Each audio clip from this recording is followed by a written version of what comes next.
هذا رفيق المسجد بابا رمضان، أنا أسميته بابا رمضان.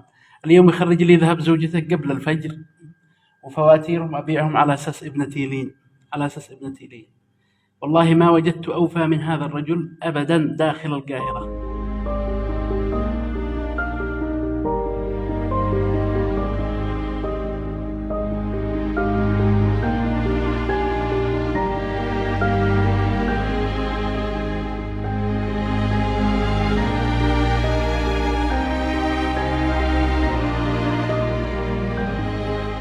أنا أقول لك جزاك الله خير، وصلت هديتك.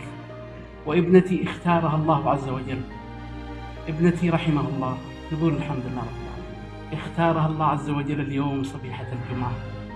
الذين إذا أصابتهم مصيبة قالوا إنا لله وإنا إليه راجعون، أولئك عليهم صلوات من ربهم ورحمة وأولئك هم المهتدون.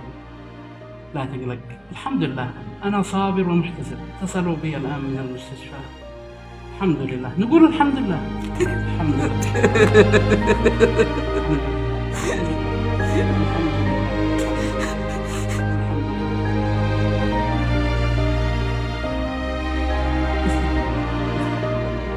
أنا سأسجد معك حمدا وشكرا لله عز وجل.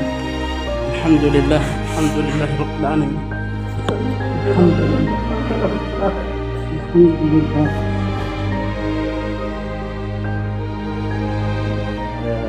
إخواننا وأحبابنا هنا في القاهرة أن يشاركوا ابنتي مواراتها الثراء